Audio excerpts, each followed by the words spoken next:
The office felt smaller than usual that Thursday evening, the kind of quiet that presses against your eardrums after everyone else has fled to happy hours or home-cooked dinners. Fluorescent lights buzzed overhead like distant insects. The carpet smelled faintly of burnt coffee and someone's microwaved fish from lunch. I was the last straggler from marketing, pretending the quarterly deck still needed one more proofread even though I'd already sent it to print 40 minutes ago. Maya was still there too. She always stayed late on Thursdays, something about catching up on expense reports nobody else wanted to touch. Tonight she wore the charcoal pencil skirt that hugged her like it had been custom-tailored by someone who understood geometry and sin in equal measure, paired with a cream blouse that was one button too modest for how it pulled across her chest whenever she reached.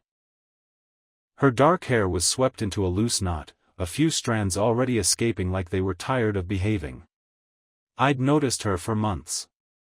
Not in the creepy way, at least I told myself that, but in the helpless, gravitational way you notice the moon when it's suddenly full and impossibly close. We'd traded maybe 50 sentences total since she transferred from the Singapore office 6 months back. Mostly, morning, can you unlock the conference room, did accounting approve that vendor yet? Harmless. Professional. Safe. Until the printer decided to eat an entire ream of paper. She sighed, soft, resigned, and bent at the waist to open the front panel.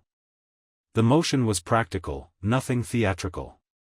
But the skirt tightened across her hips and ass in one smooth, devastating line, and my higher reasoning flatlined. I didn't mean to say it. I really didn't. The sentence simply leaked out of me like air from a punctured tire. God damn, that thing deserves its own zip code. The words hung there, small, stupid, perfectly audible in the dead silence. Time didn't stop.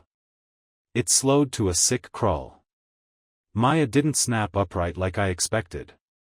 She didn't gasp or spin around with murder in her eyes. Instead she finished tugging the mangled sheet free, smoothed it between her fingers as though inspecting fine silk, then very deliberately set it on top of the machine. Only then did she straighten. Slowly. Every inch of the rise felt like a separate act of judgment. When she finally turned, her expression was unreadable, lips pressed into a thin line, one eyebrow lifted just enough to make my testicles retract. Her eyes, usually warm brown with amber flecks when she laughed at someone's dumb joke in the kitchen, were now dark and steady and terrifyingly focused. I opened my mouth. Nothing intelligent arrived. She took one step toward me. Then another. The space between us shrank from 4 feet to 2 to 1.5 in heartbeats. I could smell her now, citrus body wash, the faintest trace of vanilla from whatever lotion she used, and underneath it all the warm skin scent that makes your lizard brain sit up and howl. She stopped close enough that if either of us inhaled too deeply our chests would brush. Her voice came out quiet. Almost gentle. That made it worse. Most guys, she said, at least have the decency to wait until I'm out of earshot before they start rezoning my ass. My throat clicked when I tried to swallow. Shit, Maya, I didn't. Didn't what? She tilted her head. Didn't mean to say it? Or didn't mean for me to hear it? Both. Neither. Fuck. My hands came up in useless surrender. I'm sorry. It just slipped. I'm an idiot. She studied me for a long moment. Not angry, exactly. Calculating. Like she was running cost-benefit analysis on whether I was worth the next 30 seconds of her life. Then the corner of her mouth twitched. Not a smile. Something hungrier. You know what's funny, she murmured.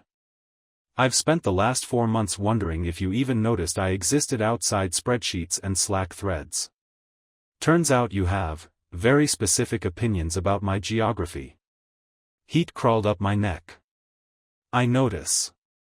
Obviously. Too much. Clearly.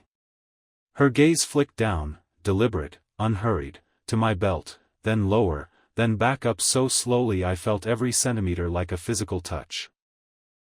And here I thought I was being subtle about staring at your forearms whenever you do those ridiculous one-arm push-up walks to the coffee machine, she said. You know the ones. Where you pretend you're stretching but really you're just fishing for attention. My brain stalled. Full blue screen of death. You, what? Don't act surprised. She leaned in another fraction. Her breath ghosted the shell of my ear. Every time you walk past my desk doing that little flex and saunter routine, I have to remind myself I'm a professional and not allowed to say out loud that I've imagined pinning those wrists above your head just to see if you'd still look so smug. I made a noise that was half choke, half whimper. She pulled back just enough to meet my eyes again. Hers were molten now, pupils blown wide. So here's the deal, she continued, voice dropping to something velvet and lethal. You've already crossed the line into honesty. No point pretending we're still playing the polite colleagues game. I couldn't look away. Didn't want to. Question is, she said, are you brave enough to keep being honest? Or are you going to mumble another apology and scurry back to your desk like nothing happened? My pulse thundered in my throat. Every rational thought screamed abort mission, HR, termination, lawsuit, dignity, but my body had other priorities. My hands flexed at my sides, itching to reach for her waist, her hips, anything. I'm not scurrying, I managed. My voice sounded wrecked. Her lips curved. Actual smile this time. Small. Dangerous. Triumphant. Good. She reached past me, close enough that her breast grazed my arm, and plucked the last of her printouts from the tray. The motion was casual. The proximity was not. Then she turned sideways, giving me the same devastating profile that had started this disaster. Next time you have thoughts about my ass, she said without looking back, say them to my face. Out loud. No muttering. No hiding behind the printer like a coward. She started walking toward the hallway that led to the elevators. I watched the hypnotic roll of her hips, same rhythm, same confidence, only now I knew she knew I was watching. Halfway to the door she paused. Turned just her head. And if you're very good, she added, almost too soft to hear, I might tell you exactly what I think about when I see you shirtless in the company gym mirror. In detail. The glass door side shut behind her. I stood there gripping the edge of the printer so hard my knuckles ached. My heart was trying to punch through my sternum. My mouth tasted like copper and adrenaline and something dangerously close to hope. The machine beeped again, my copies were ready. I didn't move to take them. Instead I stared at the empty hallway where she'd disappeared, replaying every word, every look, every inch she'd closed between us.